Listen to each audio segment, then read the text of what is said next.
Saúde, amada igreja, com a paz, o amor, a graça e a misericórdia do Senhor. Queria começar nosso compartilhamento com uma oração.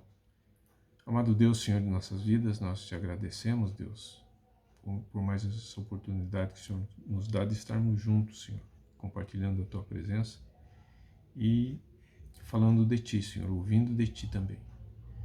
Rogamos a ti que o Senhor possa estar abençoando a cada lar, Senhor, que participa desse culto, que cada um possa estar realmente desfrutando da tua presença na plenitude. Que a tua bênção, Senhor, nunca se afaste de nós, e rogamos a ti também que o Senhor não desista de nós, principalmente nesse período que estamos passando agora, Senhor, de tantas necessidades.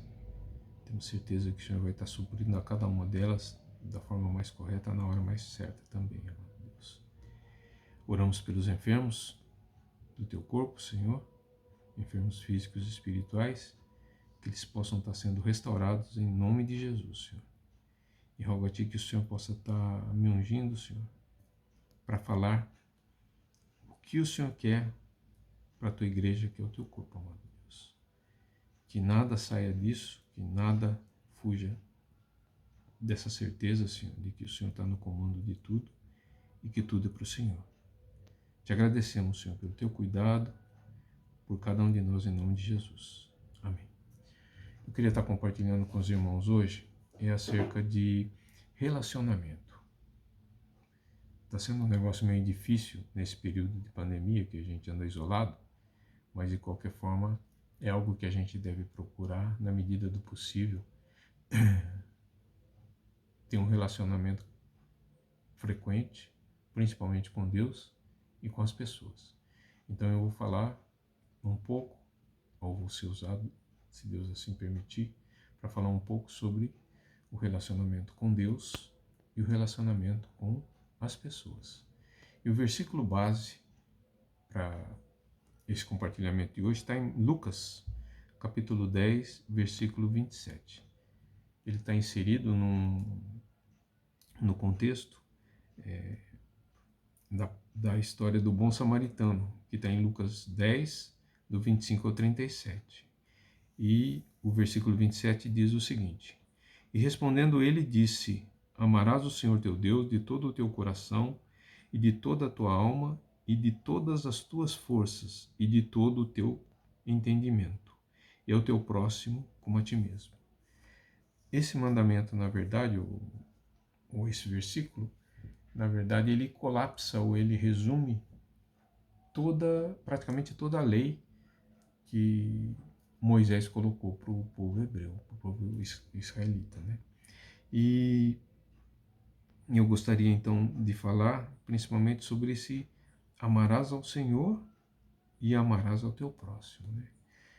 Então, quando a gente fala em amar, eu tinha alguma dificuldade com relação a definir exatamente o que era, né? Para mim sempre foi e continua sendo, até certo grau, que amar é gostar muito de alguma pessoa, prezar muito alguma pessoa, ou eventualmente alguma coisa, né? Quando se passa a ser um pouco materialista, né?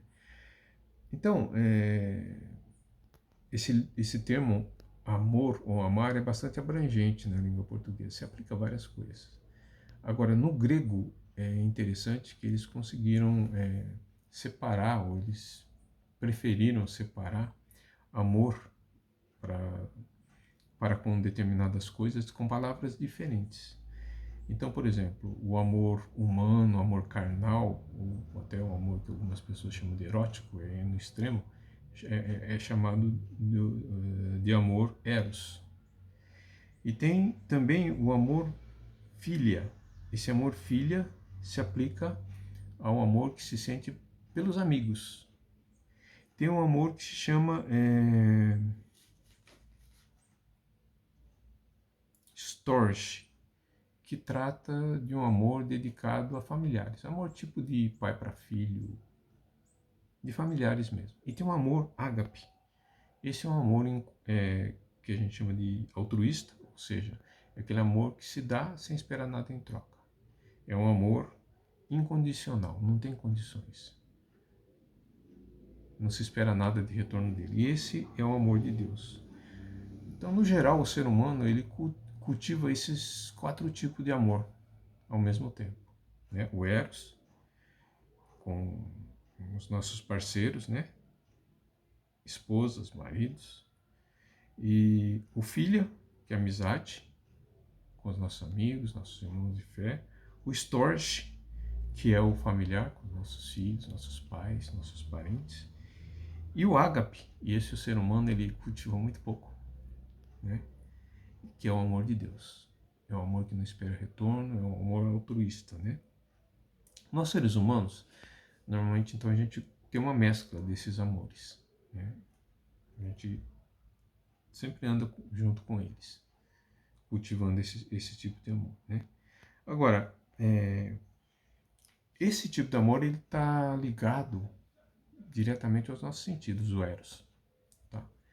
Então, se a gente tomar, por exemplo, o exemplo da Eva, no Gênesis, ela primeiro ouviu a serpente falando para ela, depois ela respondeu para a serpente, depois ela pegou o fruto, aí não está escrito, mas certamente ela cheirou o fruto, porque disse que aparentava ser gostoso para comer, e depois provou. Usou os cinco sentidos. E nós seres humanos normalmente usamos isso aí é a base para a maioria das coisas que a gente gosta ou desgosta, tá? E aí inclui pessoas, inclui comida, inclui cheiro, inclui música que a gente gosta ou não gosta, é natural do ser humano, né? Agora, tem algumas coisas que fogem a esse sentido, mas são essenciais para a gente. Por exemplo, o ar. Eu não digo que amo o ar, mas é algo essencial para a minha existência. Se eu não tiver ar, eu morro. É o que, por exemplo, está acontecendo com o pessoal que pega Covid e tem o pulmão comprometido, não consegue respirar. Não consegue usar o ar e vem a falecer, né? Eu enxergo isso como de uma forma semelhante às coisas de Deus, né? Então, nunca vi Deus. Mas ele tem algumas assinaturas, por exemplo, de prática na natureza, que me mostram que ele existe. A perfeição com que funciona a natureza para mim, e aliás esse foi um dos motivos assim bastante fortes para a minha conversão, né? Foi de que essas coisas não podiam ter acontecido naturalmente, sabe? Tinha que ter um criador. Alguém assim, com uma inteligência superior, com uma sensibilidade muito grande, para fazer algo tão diversificado, com tanta energia, com tanto poder e com tanto equilíbrio, como é o mundo que a gente vive. A gente está estragando, mas Deus fez ele perfeitinho, né? Então, uma das formas que Deus tem, e aí a gente realmente começa a mergulhar no sobrenatural, é conhecer a Deus através dessas assinaturas dele. Mas isso é na parte prática da vida, o que a gente consegue ver, né? Agora, tem algumas coisas que ele faz na nossa vida, que é mais, como falei, sobrenatural, que você tem certeza que de forma natural não ia acontecer. Mas Deus faz acontecer, né? E aí não existe coincidência para as coisas de Deus, não. Ele faz mesmo e faz bem. Faz de forma perfeita, né? Então, a gente na verdade não tem como amar o que a gente não conhece. Mas de alguma forma Deus se nos apresenta, então a gente passa a conhecê-lo. Mas uma forma assim que depois me veio confirmar, né? Me veio como resposta a essa dúvida de como é que eu posso amar Deus se eu não o vejo? E às vezes não consigo nem sentir Deus, né? É ruim, mas às vezes sim. Como é que eu posso amar? E a resposta está em João 14, 21, que diz assim: aquele que tem os meus mandamentos e os guarda, ou seja, executa os mandamentos, esse é o que me ama. E aquele que me ama será amado de meu Pai, e eu o amarei e me manifestarei a ele. Quer dizer, além de ele dizer como é que a gente pode amá-lo, ele coloca junto uma promessa ainda de bônus, né? Então, como é que se ama a Deus? Se ama a Deus levando, guardando, executando os mandamentos que Ele deixou para a gente. Quais os mandamentos básicos? São aqueles que a gente leu em Lucas 10, 27. Que a gente amar Ele sobre todas as coisas, né? Com todo o coração, com toda a alma, com todas as forças e com todo o entendimento. E tem a segunda parte que diz assim que amarás o teu próximo como a ti mesmo, né? Então,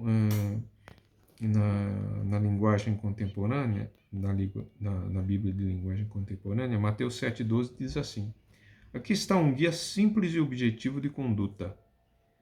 Pergunte a você mesmo o que quer que os outros façam a você, e então faça o mesmo a eles. Na verdade, nisso se resume a lei e os profetas. Então, como é que você ama o próximo, né? Você ama o próximo fazendo para ele, desejando para ele as coisas que você desejaria que ele fizesse para você também. Não é fácil, não. É fácil fazer isso para as pessoas que a gente gosta, para parente, mas para o próximo, às vezes tem alguém que está próximo que é difícil, né? E aí, nessa mesma parte da Bíblia de Lucas, Lucas 10, entre os versículos 25 a 37, que fala do bom samaritano, né? Fala que passou um religioso lá, onde estava um cara que certamente tinha sido assaltado, todo machucado, e não deu atenção para ele. Passou um levita, não deu atenção para ele, e um samaritano. E aí Jesus é interessante, né? Ele coloca as coisas assim de uma forma muito precisa, né? Nos exemplos dele. Samaritano é um pessoal que o povo judeu não gostava. Ele falou que justamente isso. Se pôs no lugar dele, né? Foi lá e olha, ele limpou as feridas do cara, colocou o cara no cavalo dele, levou para a estalagem. Como ele tinha coisa para fazer, ele foi fazer o que tinha que fazer, mas falou para o estaleiro: olha, deixa esse dinheiro com você, cuida dele, e se alguma coisa ainda faltar, né, em termos de recurso, quando eu voltar eu te pago. Então, essa realmente é a conduta que o Senhor espera de cada um de nós, né? Então, se a gente fizer para o próximo aquilo que a gente esperaria gostaria que fizesse com a gente não gostaria que não sacaneasse a gente, não roubasse a gente, não desejasse as coisas da gente, não prejudicasse a gente, não levantasse falso testemunho. Todos aqueles mandamentos da lei estão embutidos aqui, né? E, na verdade, então, o que Deus pede é que a gente realmente seja benéfico para outras pessoas, que a gente faça para as outras pessoas o que a gente gostaria que fizesse para a gente. Só que, por exemplo, quando passa alguém, isso eu digo de gente que não é conhecida nossa, né? Passa por você e fala assim: escuta, me ajuda para tal coisa, eu preciso ir até não sei onde, preciso de dinheiro, eu estou com alguém doente na família, preciso de dinheiro. Então, a primeira coisa que a gente faz, a gente dá uma varrida, dá uma escaneada no cara, né? E dá uma olhada, fala: putz, será que é verdade isso mesmo que ele está falando? Ou será que ele está querendo dar um golpe em mim, né? O problema é que essa régua que a gente usa para fazer essa medida, ela é falha, né? Por que é falha? Porque se é alguém conhecido, se é alguém amigo da gente, você vai falar: tudo bem, né? Agora, se é alguém desconhecido, alguém que parece que está bêbado, alguém que está agindo de forma estranha, você já fica desconfiado e fala que, né, não vai ser dessa vez. Mas a palavra do Senhor diz que a gente não deve fazer acepção de pessoas. Assim como um bom samaritano não conhecia o cara, não sabia quem que era, foi lá e ajudou. Deus pede para a gente fazer isso, né? Logicamente, ele pede para a gente ser sábio também nas decisões e ter discernimento. Então, a primeira coisa que a gente deveria estar fazendo, e nem sempre a gente faz, é pedindo orientação para Deus. Para Deus, o que o Senhor quer que eu faça, né? E depois de feito, esquecer. Não se preocupar, né? Se ele realmente vai usar para aquilo que ele pediu, se não vai usar. Se Deus colocou no coração para fazer, faz. Faz. E descansa. Porque o julgamento é do Senhor, não é nosso. Se você foi feito de bobo, não fomos nós que fomos feitos de bobo, não. Não se preocupa com isso, não. Ele tentou fazer de bobo a Deus e vai prestar contas a Deus. Da mesma forma, quando a gente age de forma semelhante com outras pessoas, faz o crime perfeito, usa de safadeza e dá um golpe perfeito, às vezes a pessoa não vai nem saber, ou as pessoas não vão nem saber, mas Deus sabe. Ele está olhando e está a par de tudo, né? E além disso tem um alerta que é interessante, que está no livro, a carta, né, de Tiago, capítulo 4, versículo 17, que diz assim: aquele, pois, que sabe fazer o bem e não o faz, comete pecado. Pesado, né? Isso significa que se você tem condições, você pode fazer, né? Você tem recurso, você tem oportunidade e você não faz, você está pecando. Mas isso é o que o Senhor nos diz, né? Se a gente tiver, então, condições de estar ajudando, em qualquer situação que a gente o faça, né? Bom, isso termina a reflexão que eu queria compartilhar com os irmãos hoje. E tem um negócio que eu gostei muito, que eu li esses dias, que eu gostaria de compartilhar com os irmãos. Já compartilhei com alguns e com outros não, peço perdão para aqueles que já compartilhei. Mas é um conselho pastoral que o Martinho Lutero deu quando houve a peste negra, né? Foi aquela peste que matou muita gente, né? Foi por volta de 1700, eu acho, que morreu muita gente devido a isso aí. O que o Martinho Lutero falou, eu acho que é muito presente, muito semelhante ao que nós estamos enfrentando agora, nessa pandemia. O Lutero disse o seguinte: pedirei a Deus para misericordialmente proteger-nos. Então farei vapor, ajudarei a purificar o ar, a administrar remédios e a tomá-los. Evitarei lugares e pessoas onde minha presença é desnecessária, para não ficar contaminado, e assim, porventura, infligir e poluir outros, e portanto causar a morte como resultado da minha negligência. Se Deus quiser me levar, Ele certamente me levará, e eu terei feito o que Ele esperava de mim, e portanto não sou responsável pela minha própria morte, ou pela morte de outros. Se meu próximo precisar de mim, não evitarei o lugar ou pessoa, mas irei livremente, conforme declarado acima. Veja que essa é uma fé que teme a Deus, porque não é ousada nem insensata, e não tenta a Deus.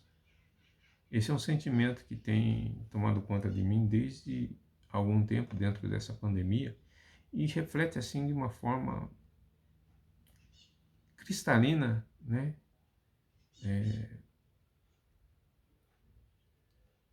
O meu sentimento, e fiquei muito feliz de ler isso aqui, de Lutero, né? Já há muito tempo atrás, ter colocado esse tipo de coisa aqui, sabe? Acho que a gente deve levar isso aqui no nosso coração e não esquecer que também nós somos responsáveis por ter um bom relacionamento, tanto com Deus quanto com as pessoas. E a Bíblia nos mostra claramente como é que isso deve ser feito. É isso que eu queria compartilhar com os irmãos. Agradeço muito a oportunidade. Rogo a Deus que o Senhor possa estar olhando por cada um, cada membro da igreja. E peço aos irmãos, cuidem-se. Que Deus abençoe a cada um. E até a próxima, se Deus quiser.